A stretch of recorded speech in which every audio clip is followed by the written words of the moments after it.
हमारे बीच स्वामी जी हैं, स्वामी आनंद कमलेश जी। तो प्लीज स्वामी जी कुछ आशीर्वाद दें। एक नई चीज शुरू होने जा रही है। आप तो हाँ। खैर हम लोग तो बड़े छोटे छोटे स्क्रीन पे काम कर रहे हैं, आपने तो बहुत बड़ी स्क्रीन पे काम किया है। तो आपके अनुभव का निश्चित ही इस नए वीडियो प्लेटफॉर्म को बहुत सहयोग मिलने वाला है, आपके इनपुट का, आपकी हर चीज का। तो आपने तो बहुत बड़ी चीज पे काम किया है। हम लोग तो बहुत छोटा सा स्क्रीन लेके अपने अपने लैपटॉप पे या फोन में जुड़ रहे हैं। हालांकि ये टेक्नोलॉजी की सुविधा है कि अब इसमें लाखों रुपए खर्च ना करके हम लोग बड़े सहजता से मतलब जुड़ के बात कर पा रहे हैं। ये तो टेक्नोलॉजी की देन है। लेकिन आपने तो उस जमाने में भी सब चीजों को होते हुए करते हुए देखा है कि भाई जब के हाथी के बराबर भी मशीनें बड़ी बड़ी और इधर उधर सब घूमती हैं, जब जाके एक फोटो थोड़ी सी आती थी। तो अपना स्वामी जी अनुभव जरूर शेयर करें, और कोई जो भी कुछ बात है इसमें हम लोग बिल्कुल खुले रूप में कर सकते हैं। बहुत ओपननेस के साथ यहाँ ये रजनीशी मंच काम करने वाला है भविष्य में। जी स्वामी जी, स्वागत है। छोटा बड़ा कुछ नहीं होता, उसके पीछे सोच क्या है वो उससे फैसला होता है कि छोटा है या बड़ा है। स्क्रीन कितना भी बड़ा हो, अगर उसके पीछे कोई सोच नहीं है तो दो कौड़ी का है। और स्क्रीन कितना भी छोटा हो, अगर उसके पीछे सोच बड़ी है तो वो बड़ा है। तो इसमें कोई संकोच की बात नहीं है, ना आपस में कंपैरिजन करना चाहिए। नहीं, ये आपकी जो शुरुआत है बहुत महत्वपूर्ण है।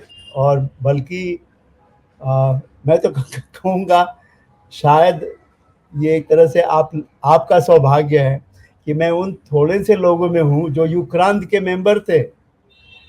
युक्रांत जब शुरू किया था भगवान श्री ने, तो कुछ जो हम कुछ युवा लोग तो थे, उसके मेंबर थे, उसकी पत्रिका आती थी युक्रांत। बाकी एक उसकी हम लोग सालाना ग्राहक थे।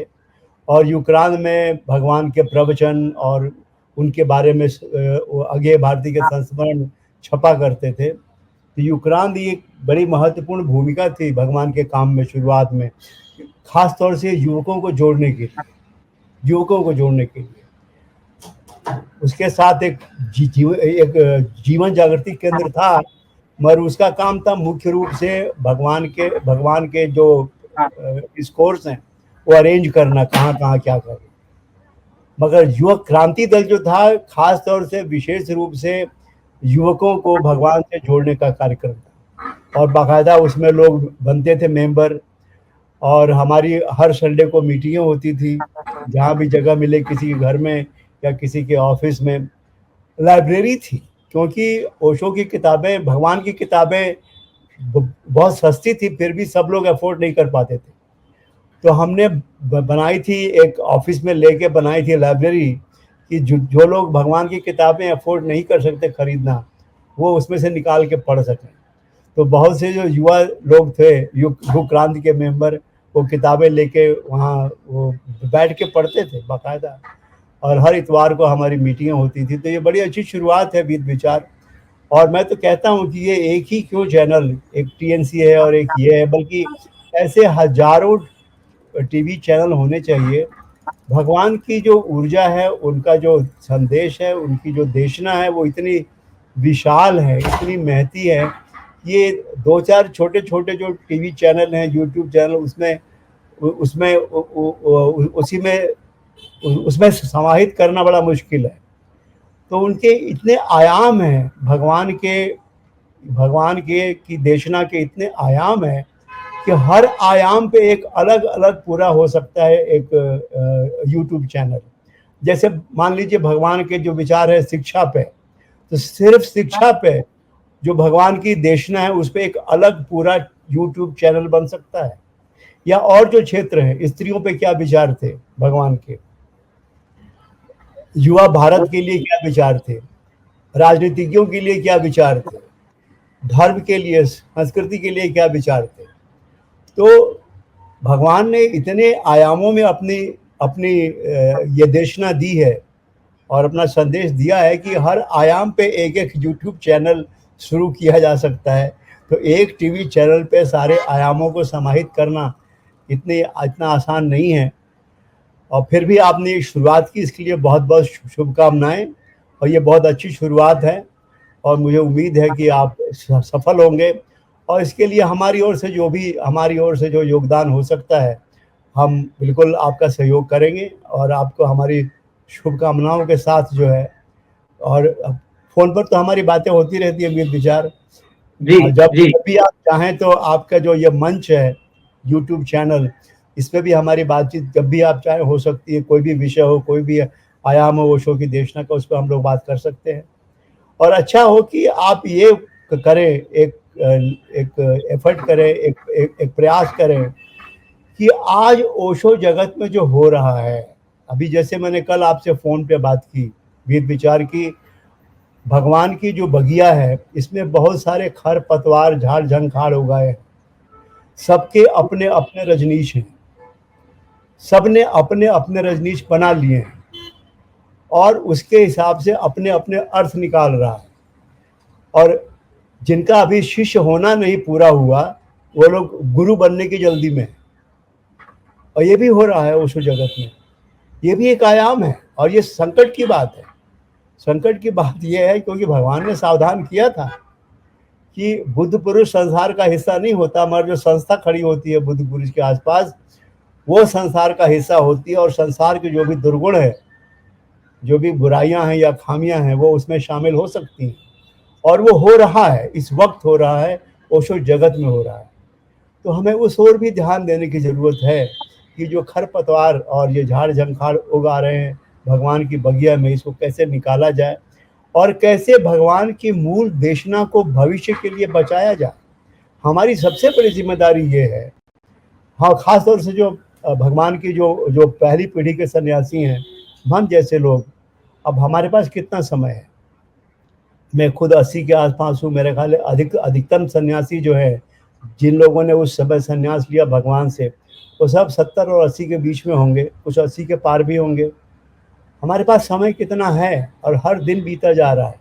तो हमारी एक बहुत बड़ी जिम्मेदारी ये है कि हम ओशो की देशना के मूल रूप को सुरक्षित करके जाएं, ताकि जो भविष्य का भारत है या जो भविष्य का विश्व है, उसका लाभ ले सके। क्योंकि अगर भविष्य में यही खरपतवार भगवान के नाम से जाएंगे मीडिया में, जिसकी मैं जिक्र कर रहा हूँ, खरपतवार, झाड़ झंखाड़, अगर भगवान के नाम से, कुछ लोग तो ऐसे हैं जिन्होंने भगवान को एक मोटिवेशनल स्पीकर बना दिया है, बजाय कि एक सदगुरु के एक मोटिवेशनल स्पीकर बना दिया है। भगवान के कोटेशन, भगवान की लाइनें, भगवान के विचार कहीं से निकाल के, टुकड़ा निकाल के कहीं डाल दिया, कहीं कुछ भी कर दिया। अब ठीक है, नाम हो रहा है, ठीक है, मगर नाम के साथ ये भी ज़रूरी है कि जो मूल, अब जैसे मैं कल देख रहा था यूट्यूब पे कि जो लोग ओशो के विचारों से प्रभावित हैं, पहली बात, भगवान विचार के पक्ष में नहीं थे, विचार शून्यता के पक्ष में थे। और भगवान ने कभी ये नहीं कहा कि ये मेरे विचार हैं। तो भगवान के विचार नहीं थे, भगवान की दृष्टि थी, भगवान की अंतर्दृष्टि थी। विचार माइंड का होता है, मन का होता है, और भगवान मन के खिलाफ थे। मन ही तो समस्या है, तो मन समस्या है तो विचार भी समस्या होगा। तो फिर विचार से जो लोग बात कर रहे हैं कि भगवान के विचारों से जो है प्रभावित, ये पूरा झूठा वक्तव्य है। पहली बात, ये झूठा वक्तव्य है और इससे बहुत से लोग आ जाएंगे गलतफहमी में कि भगवान के विचारों से आप कितने प्रभावित हैं, अनुयायी हैं, क्योंकि वो सिर्फ अनुयायी बनाएगा, शिष्य नहीं। और भगवान को अनुयायियों की जरूरत नहीं थी, शिष्यों की जरूरत थी। ये बहुत बड़ा फर्क है कि आप अनुयायी हैं, सिर्फ उनसे उनसे एक उनके शब्दों के जादू में आ गए हैं, वो एक अलग बात है, मगर शिष्य होना बिल्कुल अलग बात है। हाँ बीत विचार, मैं थोड़ा बकबक कर रहा था, तुमने रोका नहीं। स्वामी जी, इसमें ये जो रजनीशी वीडियो मंच है, इसमें जिसको आपने प्यार से बकबक कहा, इसमें जो सभी प्रकार की जो भी भावना है, उसके लिए पूरी जगह है स्वामी जी। एक तो ये बिल्कुल। बात आप जो है मतलब सदैव याद रखें, क्योंकि आपको बार बार यहाँ आना है। और और जो है ये मतलब बकबक नहीं है स्वामी जी, ये अनुभव है, अनुभव जो अंदर से बोलता है कि आप जैसे वरिष्ठ लोग, आप अनुभव आप भी है जैसे प्लस। वरिष्ठ लोग जब जब जब आचार्य जी ने युक्रांत बनाया था, तब तक तो भगवान भी नहीं हुए थे।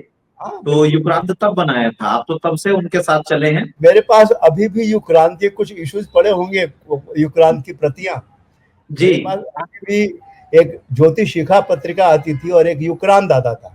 बस यही दोनों पत्रिकाएं उन दिनों चलती थी जब आचार्य थे भगवान।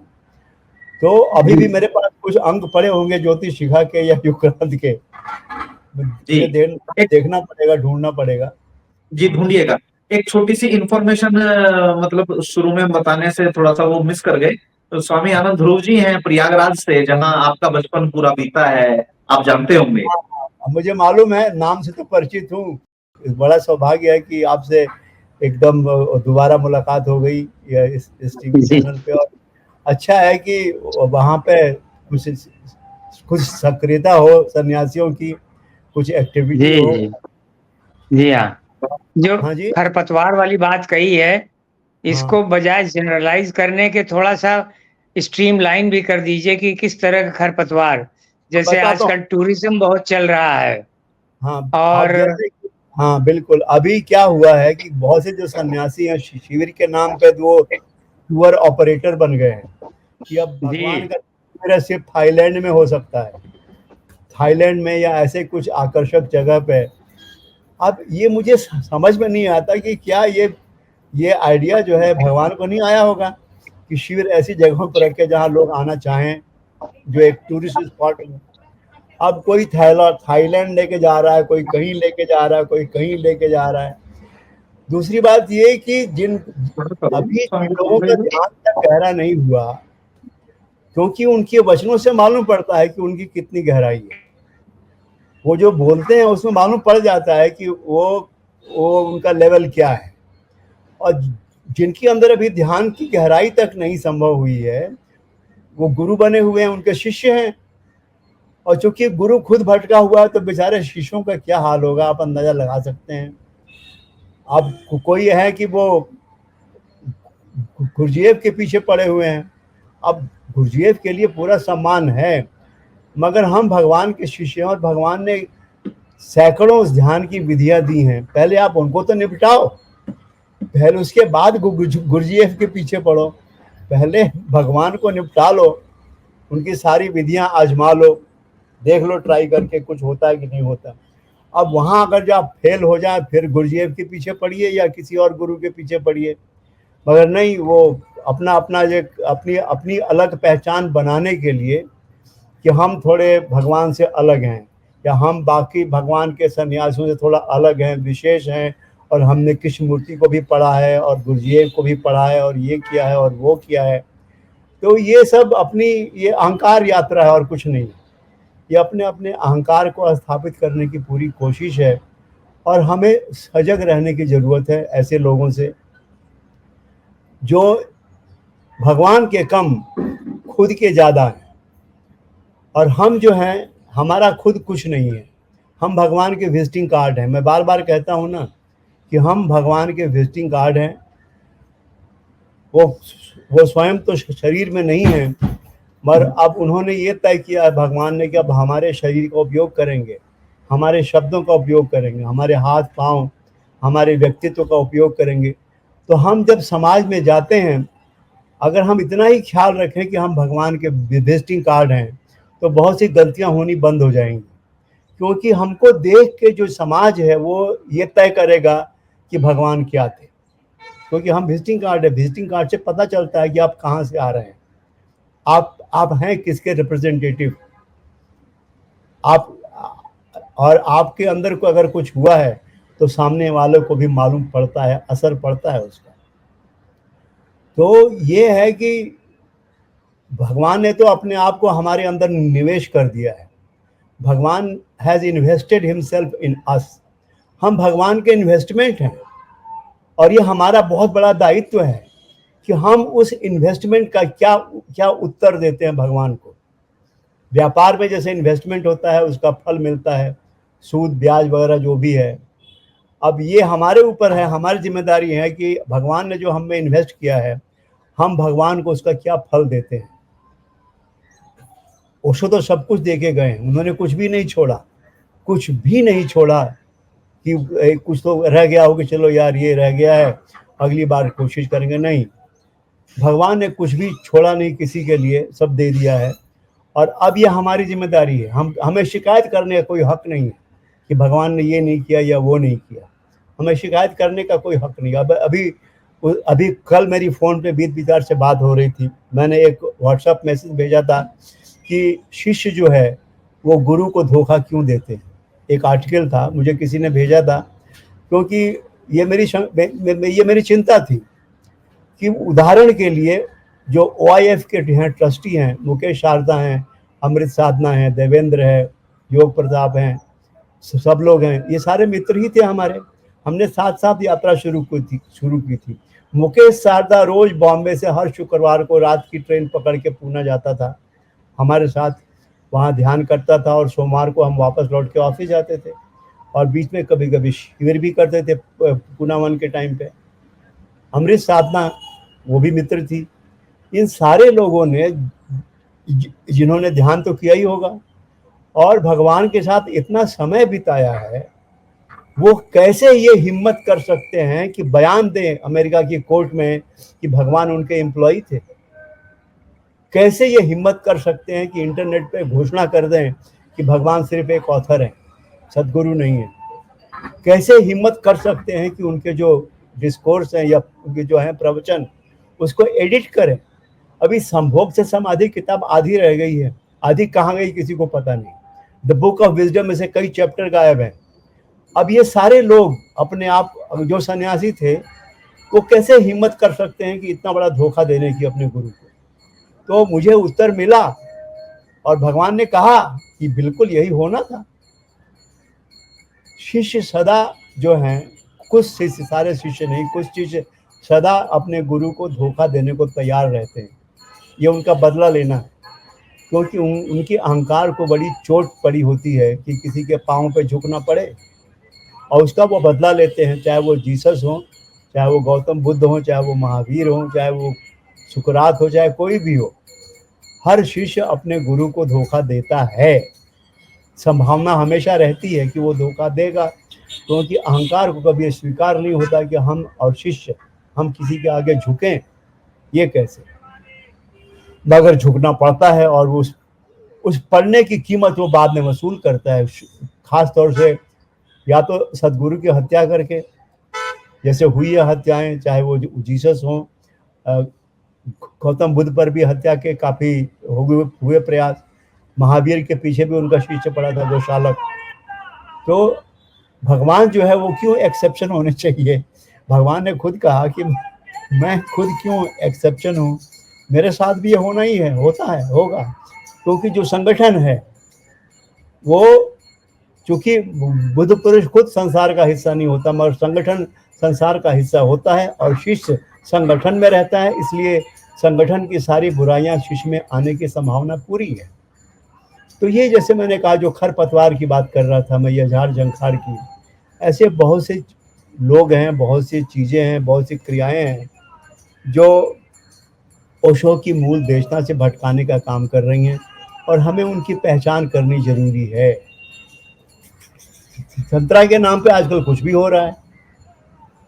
पहली बात तो भगवान ने पूना 1 के टाइम पे जितने सारे थेरेपी ग्रुप थे, एनकाउंटर थेरेपी और भी थेरेपी या तंत्र थेरेपी, भारतीय सन्यासियों के लिए मना थे। किसी भारतीय सन्यासी को परमिशन नहीं थी उन थेरेपी में हिस्सा लेने की, चाहे वो एनकाउंटर थेरेपी हो या तंत्रा हो। वो सिर्फ विदेशियों के लिए थी। वो सारी थेरेपीज मूल रूप से विदेशियों के लिए थी, क्योंकि उनके अंदर जो कन्फ्यूजन है, जो कांटा गड़ा हुआ है, क्योंकि उनको आदत है जाने की थेरेपी ग्रुप में। तो इसीलिए बहुत से जो दुनिया के बड़े बड़े थे थेरेपिस्ट, वो भगवान के पास आ गए थे, और फिर भगवान को घोषणा करनी पड़ेगी ये सब थेरेपी वगैरह बेकार है, ध्यान में उतरो। ये जो थेरेपी है ये ध्यान में बाधा देगी। थेरेपी ध्यान की तैयारी है, मगर ध्यान नहीं है। तो चाहे वो एनकाउंटर थेरेपी हो या तंत्रा वगैरह, जो कि आजकल लोग बहुत लगे हुए हैं, और उसके नाम पर सेक्स एजुकेशन हो रही है। मैंने देखा और लगता था कि वो भगवान की सन्यासिनी है, मगर वो सेक्स एजुकेशन दे रही थी कि आपके अंदर अगर ये कमजोरी है, वो कमजोरी है, आपका ये नहीं होता, वो नहीं होता, तो ये कीजिए, वो कीजिए, हमारे पास आइए, हम आपको।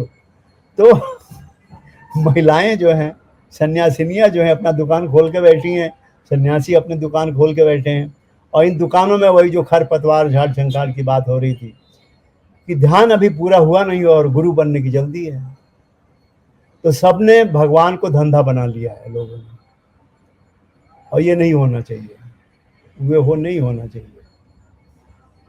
संस्था होना भी जरूरी है, संगठन होना जरूरी है, मगर भगवान की मूल देशना के साथ समझौते की कीमत पे नहीं। मूल देशना के साथ कोई समझौता नहीं किया जा सकता, पीरियड, और कोई बात ही नहीं। हाँ बीत विचार, सॉरी। हाँ स्वामी जी, बहुत आपने अच्छा अपना अनुभव शेयर किया पूरा का पूरा। और ये जो प्लेटफॉर्म है, ये स्वामी जी इसी काम को आगे बढ़ाने वाला है कि भाई बात कंप्लीट आए, अधूरी ना आए। क्योंकि जब अधूरी बात आती है तो उसमें से फिर बात फिर कहीं की कहीं चली जाती है। अब जब इसका रिकॉर्डिंग वर्जन आ जाएगा तो उसमें से अगर किसी विषय पे बात करनी होगी, आपने चूंकि कई विषय इसमें इंट्रोड्यूस कर दिए हैं बीच बीच में, तो उन सभी विषय के ऊपर सेपरेट अलग अलग प्रोग्राम की आवश्यकता है। अभी अगर हम मोटा मोटी काउंट करें तो आपकी बात में कम से कम 10 विषय बन रहे हैं स्वामी जी, लेकिन हम लोग इस पर 10 एपिसोड भी करेंगे अलग से। तो ये इंट्रोडक्टरी प्रोग्राम जो परिचय सम्मेलन है ये इस वीडियो प्लेटफॉर्म का, वो इसीलिए है कि भाई हम किस किस विषय को आगे लेके चलेंगे या किस किस पे हम लोग बात करेंगे, कैसे उसका बात करेंगे, यही इसमें फॉर्मेट बनाने के लिए ये बेसिक हाँ, तैयारी हम लोग कर रहे हैं। और बिल्कुल। तो आपको अच्छा लगा होगा कि आपके शहर के स्वामी ध्रुव जी हैं, और हमारे तो बहुत जो है कैसे कहना चाहिए, हमारे सर पे इनका हाथ रहता है। तो कभी भी जो है कोई फिक्र ज्यादा नहीं आती है कि भाई हाँ ठीक है, कोई है, जैसे बुजुर्गों का एक साया होता है, हाथ होता है ना जी, वैसा। हाँ अभी हाँ माँ मधु शरीर में नहीं रही, 2021 तक माँ का भी सहयोग था और शरीर में रहते हुए, अशरीर रूप से अभी भी माँ है, जैसे भगवान अभी सभी के साथ में है। माँ आनंदशीला, उनका भी हमको थोड़ा मिलता रहता है आशीर्वाद। और उसमें आप सभी लोगों के लिए बता दें, स्वामी जी से पिछले दिनों हमारी बात हो रही थी कुछ उसमें व्हाट्सएप पे लिख के। तो स्वामी जी ने कहा कि भाई मैं आपकी फला फला बात से सहमत नहीं हूं, तो हमने छोटी सी लाइन लिख के भेजी, बड़ा मशहूर गीत है। तो वो इस वीडियो प्लेटफॉर्म का भी हिस्सा रहेगा कि भाई मेरी बात के मायने दो, मेरी बात के मायने दो, जो अच्छा लगे उसे अपना लो, जो बुरा लगे उसे जाने दो। तो हाँ, स्वामी जी, इसमें हम ये निवेदन करना चाहते हैं आपसे, आप चूंकि बहुत एक्टिव रहते हैं, तो इस सूत्र को हम लोगों को एक दूसरे को सिखाना होगा। क्योंकि कोई बिल्कुल। भी किसी की भी बात से 100% सहमत नहीं हो सकता। और थोड़ा माफी के साथ हम ये बात कहना चाहते हैं कि शायद हम सब का मतलब हम केवल 5 नहीं, जितने भी बाकी मित्र इसको सुन रहे हैं या जो नहीं भी सुन रहे हैं, वो सब भी शायद 100% भगवान श्री रजनीश से भी कोई सहमत नहीं हो सकता। तो हाँ जब 100% हम भगवान से सहमत नहीं है, तो इंसानों से, बाकी जो अभी हम लोग सन्यासी हैं, यानी कि हम भगवान नहीं है, हम अभी सन्यासी हैं, हम लोग उतनी हिम्मत नहीं जुटा पाए खुद को भगवान कह सके।